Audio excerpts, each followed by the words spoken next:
Halo Bola Haters, dimanapun kalian berada, jumpa lagi dengan saya Serafin dan rekan saya Asal Arifin. Kita balik lagi di Bola Bareng, karena main bola itu bareng, kalau sendirian itu jomblo.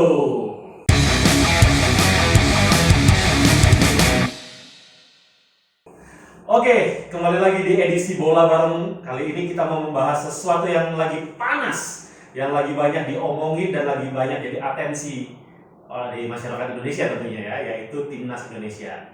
Habis ini Timnas Indonesia mau ngapain sih Mas Asad habis ini? Uh, kalau yang lagi ramai sebenarnya lawan Bahrain kemarin ya.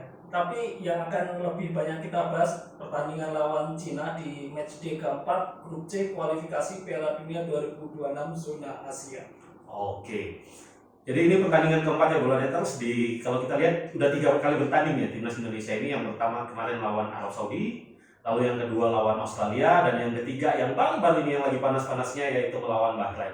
Mungkin kita refresh dikit ya kemarin ketika melawan Bahrain. Gimana Mas Asad, timnas Indonesia performanya kalau Mas Asad lihat? Uh, kalau dari sisi performa sebenarnya timnas Indonesia mainnya sudah bagus ya. Skor akhirnya 2-2, hanya tidak cukup beruntung karena kita kebobolan pada menit 90 plus 9. Tapi kita lihat sisi positifnya ya. Lini depan timnas Indonesia itu mampu menunjukkan tajinya. Terbukti ada 2 gol yang tercipta lewat Ragnar sama Rafael. Nah, performa lini depan ini jauh lebih menjanjikan kalau dibandingkan lawan Arab Saudi dan Australia. Terlepas ini faktor Bahrainnya mungkin masih setengah level lah di bawah Australia atau Arab Saudi. Tapi timnasnya mainnya positif sih. Oke, kalau kemarin dari lini serang yang kita lihat, kalau menurut catatan statistik yang di AFC, timnas Indonesia itu 5 kali shot, 5 kali on target. Sementara kita lihat Bahrain, terutama dia bikin sekitar 20 sekian shot, tapi yang on target cuma 4 atau 5. Ini apakah berarti pertahanan timnas Indonesia juga sudah lebih baik daripada sebelumnya? Ya, kalau kita lihat pertahanan timnas Indonesia ini komposisinya ada perubahan ya dibanding 2 laga sebelumnya, terutama masuknya Messi Hugers. Ini dampaknya memang sangat besar karena ya kita tahu lah dia punya pengalaman bermain di top level, bukan hanya di Eredivisie di Liga Belanda, tapi di kompetisi antar klub Eropa itu. Nah, faktor itu kemudian ditambah ada Jordi Amat yang main babak pertama, lalu Jaitzes, Martin Pes juga di penjaga gawang. Nah, kombinasi ini terlihat sangat apik dan kuat. Nah, ini jadi modal bagus nih untuk timnas Indonesia untuk bersaing di grup C ini. Oke, kalau kemarin kan udah lini pertahanan, udah kita lihat lini tengah. Kemarin lini tengah ini sempat jadi sorotan ya, karena kemarin Bahrain bisa dibilang mereka mendominasi secara permainan, mereka mendominasi, mereka gampang merebut bola, mereka istilahnya mendominasi lah di lini tengah. Nah ini apakah jadi catatan tersendiri untuk timnas Indonesia di laga kemarin? Ya, kalau kita lihat lini tengah timnas Indonesia, kalau kita perhatikan gambaran yang lebih besar, karakter bermain Sinteyong ini belakangan ini kan tidak menjadikan ball possession sebagai tolok ukur yang utama gitu. Oke. Jadi fungsinya lini tengah itu terkadang untuk transisi, bagaimana kita bisa bermain cepat, mengalirkan bola dengan cepat, bukan lagi berlama-lama dengan bola, tapi lebih bagaimana bola itu bisa berjalan dengan efektif. Nah, pemain tengah ini kalau kita perhatikan, Sinteyong ini menyukai pemain yang permainan cair gitu, yang bisa bukan hanya bisa menguasai bola, tapi juga melakukan pergerakan tanpa bola. Bagaimana dia membantu pertahanan, membantu menyerang. Makanya kalau kita lihat Sinteyong ini sangat saling mengganti komposisi pemain tengah di babak kedua, karena dibutuhkan energi yang luar biasa untuk sama-sama bertahan, sama-sama menyerang. Mungkin itu kalau saya lihat lini tengah timnas Indonesia, kinerja cara bekerjanya seperti itu sih. Kemarin kebetulan kan si Sinteyong memainkan Tom Hai dengan Ivar Jenner di babak pertama.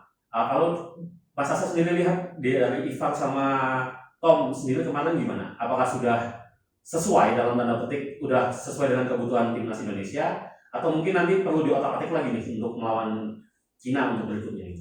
Ya, kalau kombinasi ini memang sudah mereka sudah saling mengenal ya, karena sudah beberapa kali mengikuti latihan bersama timnas Indonesia. Kalau apakah mereka akan diubah untuk pertandingan selanjutnya, tuh saya lihat Sinteyong ini menurunkan kombinasi sesuai dengan karakter lawannya. Karena beberapa kali kita lihat Sintayong memainkan Tom Hae dengan Nathan. betul. Lalu bisa juga memainkan Marcelino di tengah. Ya, jadi tergantung karakter lawan yang dihadapi, dan Indonesia ini mau main cara apa sih? Mau menyerang atau mau menunggu? Itu nanti akan menentukan komposisi pemain di tengah. Oke. Berarti secara keseluruhan tadi itu ya Bola Neters kita lihat ada peningkatan ya. Ada peningkatan. Cuma kemarin yang mungkin jadi agak masalah ini masalah bola-bola mati nih Mas Hasan.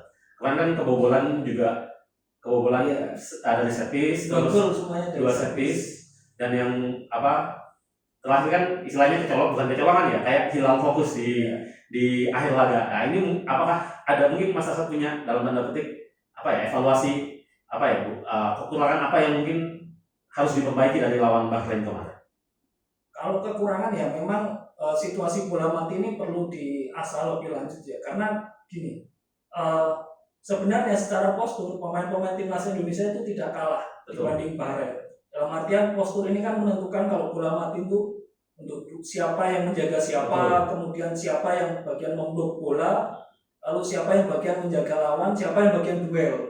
Kalau kita detailkan tugasnya kan seperti itu. Mungkin faktor itu yang perlu dipelajari lebih lanjut, dan saya yakin tim pelatih timnas Indonesia sudah menyiapkan hal itu, cuman waktu berlatihnya kan terbatas. Betul. Cuman sekitar 2 atau 3 hari tambah perjalanan yang panjang. Jadi mungkin faktor itu saja yang belum secara maksimal diterapkan gitu aja. Oke. Ini tadi pembahasan kita di sesi pertama, nanti kita akan lanjut di sesi 2. Saksikan.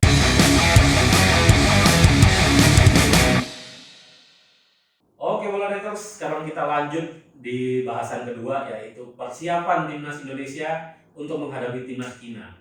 Oke, jadi Mas Asad, kan kemarin kan kita bertandingnya itu hari Kamis ya, kita lawan Bahrain. Sementara nanti pertandingan lawan Cina itu hari Selasa, jaraknya cuma sekitar 4-5 hari ya.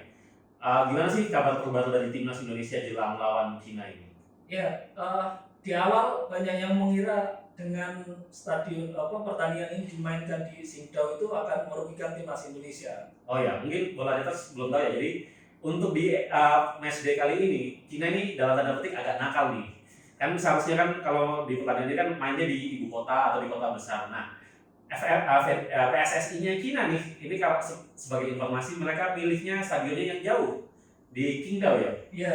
Itu sekitar berapa ratus kilo dari Shanghai, dari kota utamanya, dan medannya di sana itu sulit. Jadi awal-awalnya ini banyak nih yang bilangnya ini timnas Indonesia dikerjain, sampai Pak Erick Thohir juga kesal juga ya pada saat itu sempat ngomong bahwa kok mainnya di Qingdao sih, padahal stadion Cina itu banyak yang di kota-kota besar. Nah, gimana nih masalah kita lanjut tadi?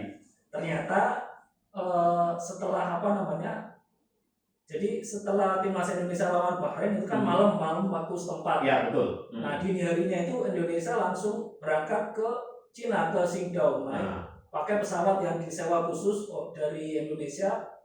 Jadi dari Bahrain langsung ke Qingdao. Itu perjalanannya 6 jam. Oke. Sementara timnas Cina, tuan rumah ya, mereka kan away dari Australia ke Australia. Oh ya, di match ketiga lawan Australia. Nah, si timnas Cina ini kembali ke Cina, ke Qingdao itu butuh perjalanan waktu belasan jam. 12 atau 13 jam. Dan tentu jaraknya lebih jauh. Betul. Dan timnas Cina ini naik pesawat komersil. Kenapa faktor ini penting? Karena waktu recovery. Jadi timnas Indonesia ini mungkin pemainnya bisa lebih enjoy di dalam pesawat gitu ya. Misalnya bisa recovery, bisa tidur, bisa pemulihan stamina. Sementara dengan timnas Cina 13 jam ini cukup jauh ya. Mungkin ini berpengaruh pada waktu tidur, kemudian mau makan, mau apa itu kan juga tidak terlalu efektif ya mungkin kalau untuk atlet, untuk persiapan pertandingan seperti sekarang. Jadi ya mungkin kita di awal berpikir timnas Indonesia dirugikan nih main di jauh, ternyata ya kalau setelah kita lihat ternyata enggak juga sih. Harusnya ini bukan sebuah kerugian sih venue pertandingan, kecuali mungkin kondisi rumputnya jelek, nah itu beda lagi kasusnya. Bicara soal rumput nih, berarti kan timnas Indonesia kan datang lebih duluan nih ya sampai di Cina. Gimana sih kemana ada kabar-kabar apa nih Mas Asad dari persiapan timnas Indonesia di Cina ketika di Cina gimana? Ya, jadi ketika rombongan timnas Indonesia ini ada di Bahrain, ini menurut keterangannya Pak Sumarji ya, Oh, yang iya. kemarin kena Karena lah, ya betul.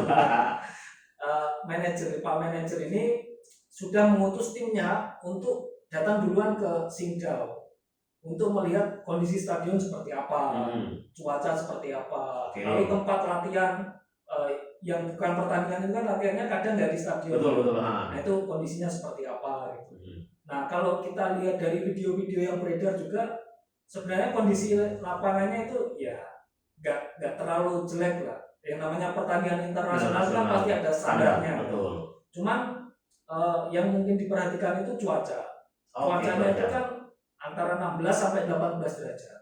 Mungkin lumayan dingin lah untuk pemain lokal Indonesia mungkin dingin. Cuman yang jadi catatan mayoritas pemain timnas Indonesia ini kan datangnya dari Eropa. Betul ya, main di. Harusnya dengan cuaca seperti itu tidak sulit lah untuk beradaptasi. Kecuali misalnya ada kasus dari Bahrain kan panas banget nih. Betul. Kemudian di Cina dingin, nah mungkin itu butuh adaptasi. Nah, tapi ya ada waktu 3 atau 4 hari ini harusnya cukup lah. Bukan sebuah masalah yang serius soal adaptasi cuaca dan kondisi rumput. Oke, itu tadi untuk masalah latihan ya. Kan kemarin nih Mas Asad, ada info-infonya nih pas lawan Bahrain ada pemain kita yang cedera, si Jordi Amat sama Sandy Walsh. Kebetulan kan mereka half time kan diganti ya.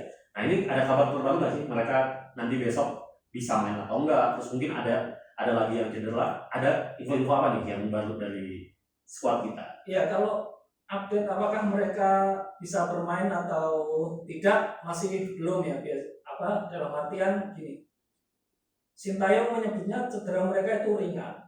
Jadi tidak parah. Kalau kita ingat kasusnya Martin Paes, ini kan dia Sintayong juga bilang cederanya ringan dan bisa bermain. Cuman kalau Jordi Amat ini yang menurut saya perlu perhatian ekstra ya, karena belakangan ini kan dia sering cedera kambuhan. Riwayatnya punya riwayat cedera yang kambuhan. Nah itu yang perlu diwaspadai, dan kalau tidak dalam kondisi 100% harusnya Jordi Amat lebih baik disimpan saja. Kenapa? Yang pertama kita harus kalau dalam bahasa Jawa itu eman-eman.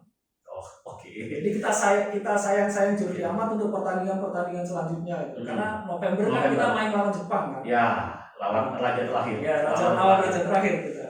Itu yang pertama. Yang kedua, stok pemain belakang kita tuh banyak. Jadi kalau misal Jordi Amat tidak 100%, ya nggak apa-apa. Kita masih punya Rizky Ridho kan di posisi itu. Nah, yang agak sama juga di posisinya Sandy Walsh, di posisi bek kanan ini ada 2 pemain yang bisa menempati posisi itu. Yang pertama Asnawi, yang kedua Eliano. Kebetulan lawan Bahrain yang dimainkan Eliano. Jadi kalaupun kondisi mereka tidak 100%, stok pemain yang bisa bermain di posisi itu cukup. Kalau Mas Asad sendiri nih, kalau katakanlah si Jordi Amat kurang fit, si Sandy Walsh kurang fit, siapa sih yang ideal kira-kira untuk lawan Cina nanti? Kira-kira siapa? Sebenarnya saya ingin lihat ini ya, Wahyu Prasetyo ya, yang pemainnya PSIS Semarang. Ini serius, saya ingin lihat Wahyu Prasetyo ya. Karena bukan PSIS Semarang ya, Maluku United sekarang ya, Maluku United. Nah, Wahyu Pras main di tengah, kemudian sama Jai sama Mes. Ini menurut saya keren ya. Cuman kalau kita lihat performa kayaknya masih tetap Rizky Ridho sih yang kalau di tengahnya ya. Kalau yang kanan harusnya Asnawi, tapi ya saya rasa kalau dari segi, kalau berkaca dari kemarin ya lawan Bahrain ya, yang dimainkan kan Eliano. Jadi sepertinya Eliano masih akan tetap jadi pilihan. Tapi kalau Mas Asad lihat kemarin Eliano kan main 45 menit, kesan pertamanya gimana sih lawan si Eliano kemarin? Iya. Eliano main babak kedua ya. Babak kedua betul. Memang dia mampu memberi warna. Kalau kita bandingkan dengan Sandi, Eliano ini lebih agresif menyerangnya. Dia lebih punya karena kalau saya tidak salah dia di klubnya juga bisa jadi winger. Jadi lebih sering main winger. Iya, lebih sering main sebagai winger gitu. Jadi energinya atau kemampuannya untuk menyerang itu lebih bagus. Dan kalau misalnya kita timnas Indonesia nih main Cina mau keluar menyerang, ya pilihannya Eliano. Tapi kalau mau main misalnya agak defensif gitu, Asnawi sepertinya bisa lebih cocok untuk posisi sayapnya yang ditempati Sandi. Oke, oke, mulai terus ini pembahasan tahap 2 kita. Nanti kan sebentar lagi kita akan bahas lebih lanjut, lebih detail tentang persiapan lawan Cina. Jangan kemana-mana ya.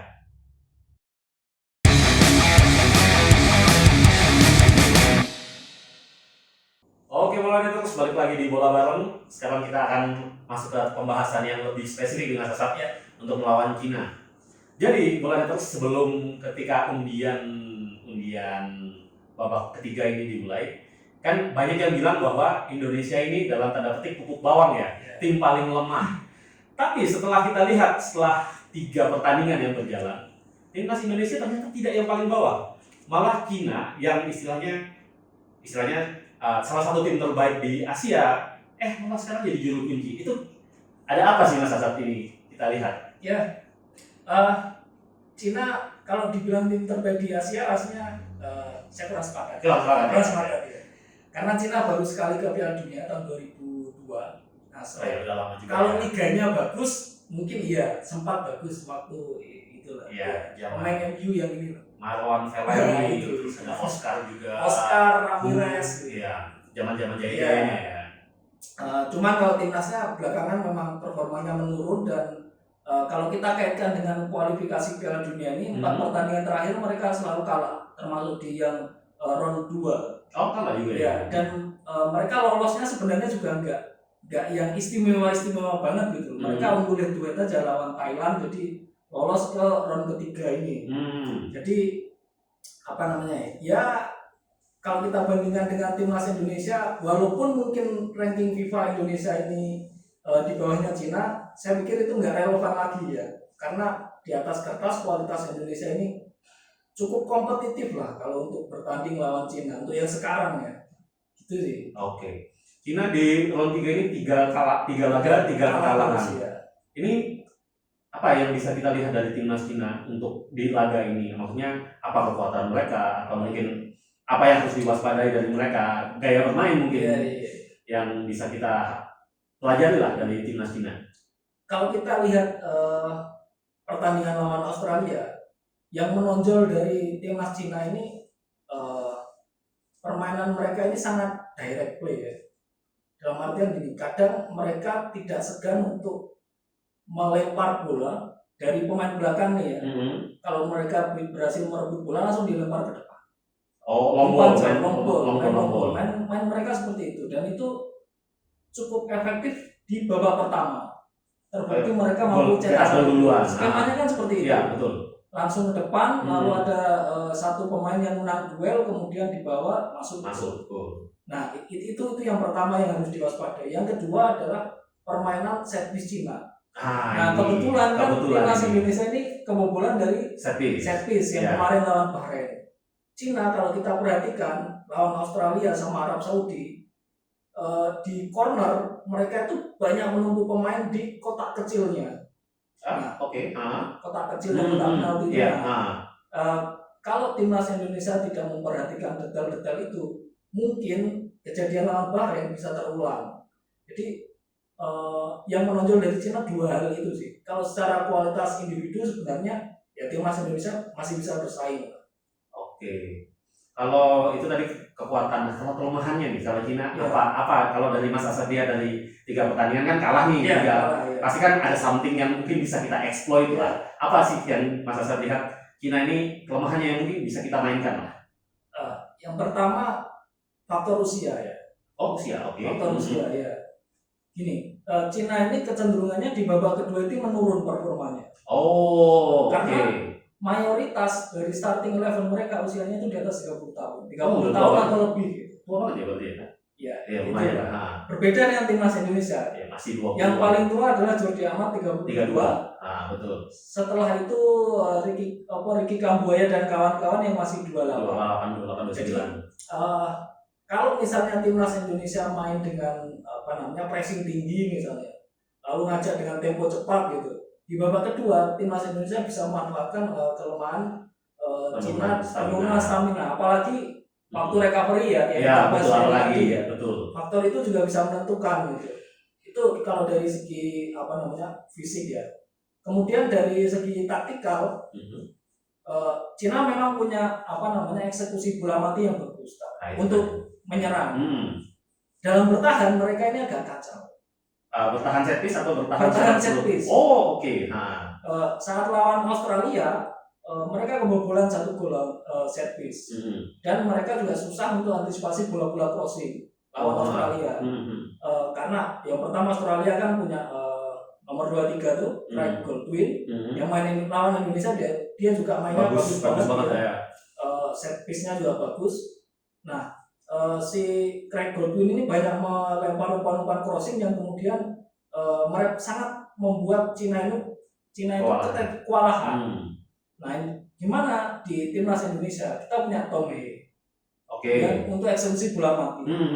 Lalu PR-nya adalah siapa pemain sayap atau winger atau wingback yang punya kemampuan crossing bagus untuk memberikan bola-bola ke dalam kotak penalti, lalu di sana ada Ragnar atau Rafael yang melakukan duel-duel udara. Mungkin itu sih. Tapi lebih kita memaksimalkan umpan-umpan silang ya dengan kecepatan. Kalau kita berkaca di pertandingan Australia. Kalau belum berubah ya kan? Iya. Pasti kan tim pelatih juga pasti harus melakukan adaptasi ya. Masa jatuh di lubang yang sama kan enggak juga kan. Mungkin kita bisa mengekspektasi bahwa tim Cina juga akan melakukan perubahan di laga ini. Apalagi ya seperti Mas Asad tadi bilang, timnas Indonesia juga secara individu oke lah ya, bisa. Individu bisa.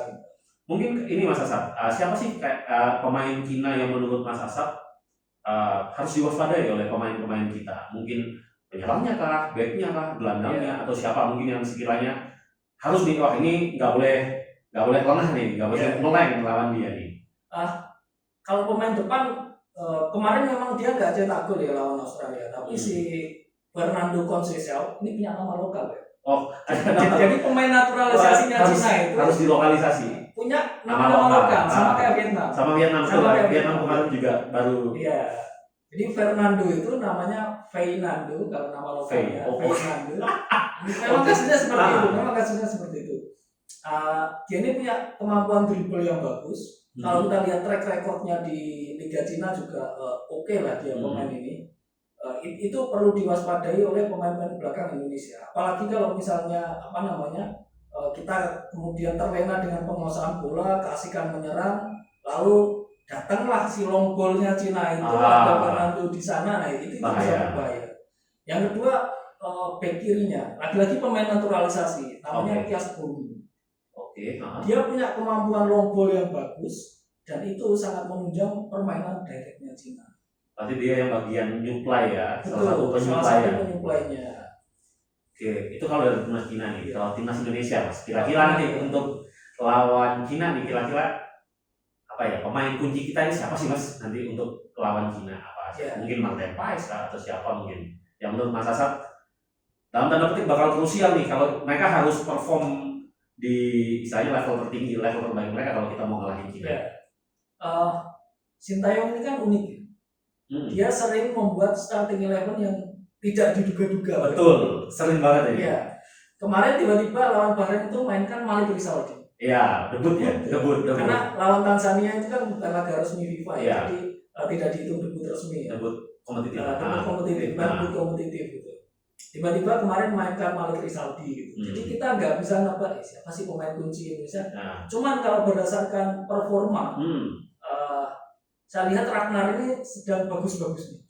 Ragnar. Lawan Arab Saudi dia kan golnya itu walaupun kemudian disahkan sebagai golnya Sandy Walsh, tapi yang memulai pergerakan itu kan Ragnar. Betul. Jadi pemain kunci yang pertama ini kuncinya ada di Ragnar. Lalu yang selanjutnya saya melihat Calvin Verdong. Dari sisi kiri ya. Verdong ini mungkin tidak terlalu menonjol ya dalam penglihatan publik ya. Pasti orang kalau lini belakang fokusnya ke Jai. Atau sekarang Mes. Ya betul Mes. Tapi si Calvin ini punya keseimbangan yang bagus antara bertahan sama menyerang. Dan mainnya ini efektif gitu. Dia tahu kapan dia harus maju, tahu kapan harus bertahan. rapi banget gitu loh mainnya. Jadi gak heran sih kemudian kalau Calvin ini lebih sering jadi pilihan dibanding Sainz sama Pratama. Oke. Dan ini mungkin yang akan jadi pertanyaan klasik ya. Kan ini kan Indonesia main away nih, main away. Ya, Sementara Cina main di kandang sendiri. Ada ini gak sih istilahnya? Apakah kan dulu kan istilahnya Indonesia kan bukan tim yang jago tandang ya, bukan tim yang jago tandang. Sementara Cina juga main di kandangnya sendiri. Kalau Mas Asad lihat ini gimana nih status kandang dan tandang? Ya, kayaknya sekarang status kandang-kandang ini sudah tidak begitu relevan ya. Gini, kita pakai gambaran yang lebih luas. Liga Champion itu sekarang udah nggak pakai head to head lagi. Ya. Agregat gol tandang. Udah dihapus. Iya. Udah dihapus. Jadi sepak bola secara global ini faktor kandang-tandang ini pengaruhnya tidak sesignifikan dulu. Oke. Apalagi kalau kita lihat mentalitas pemain kita ini kan ya oke lah, mereka sudah bermain di top level gitu. Bahkan kalau nanti Kevin Dix bisa main, kita punya pemain yang sudah level Liga Champions. Langganan Liga Champions. Jadi harusnya bagi pemain Indonesia bermain di tandang di bawah tekanan supporter lawan itu bukan faktor yang lagi krusial. Buktinya lawan Arab Saudi. Iya. 1-1 bisa. Iya, jadi harusnya kita bisa lah mengatasi tekanan-tekanan seperti itu. Tapi ini mungkin aku mau bagi info yang menarik ya Mas Asad. Tadi Mas Asad menyinggung soal tekanan supporter. Masalahnya adalah di laga ini dari yang saya pantau ya, kemarin kebetulan mencari info-info soal timnas Cina. Di sosial media Cina namanya Weibo. Kan ada tuh ulasan tentang lawan timnas Indonesia ini. Malah yang lucunya nih Mas Asad, bahwa makanya ini banyak netizen Cina itu yang dalam tanda petik ya mendoakan Indonesia menang. Jadi ini yang agak unik ya, karena memang kalau dari yang saya baca di Weibo itu kebanyakan yang itu tidak bisa dibilang merepresentasikan semua masyarakat Cina ya. Cuma mayoritas di situ itu dalam tanda petik kayak enggan-engganan untuk mendukung timnas Cina saat ini, karena satu ya masalah prestasi tadi ya. Kita lihat kan mainnya, kalau istilahnya kalau dibilang kalau bahasa Indonesianya madesu gitu. Timnas Cina sekarang ini di mata mereka, di mata netizen Cina itu rada madesu, udah hasilnya jelek, main juga nggak istimewa amat. Jadi malah banyak China netizen itu yang bilang udahlah Indonesia menang aja nggak apa-apa, kalian menang aja nggak apa-apa. Dan tidak sedikit juga yang dalam tanda petik juga memuji timnas Indonesia loh. Dalam artian mereka lihat performa Indonesia di 3 laga terakhir, terus kemarin juga masalah lawan Bahrain juga ternyata juga jadi sorotan juga. Jadi betul ya, masalah tekanan tuan rumah juga kayaknya nanti juga nggak terlalu signifikan juga ya, apalagi dengan kondisi timnas Cina yang kayak gitu, jadi rasa-rasanya agak kurang lah ya. Tapi kita nggak tahu lah nanti. Kayaknya tekanan ini bukan ada di kubu Indonesia. Oh betul. Tapi di kubu Cina. Ya. Apalagi kalau kita lihat sebelum yang matchday ketiga dan keempat ini. Kan rumor soal masa depan pelatih Branko Ivanovic ini kan sudah mulai digoyang kan? Iya. Sama asistennya enggak akur misalnya. Ini rumor-rumor yang beredar ya.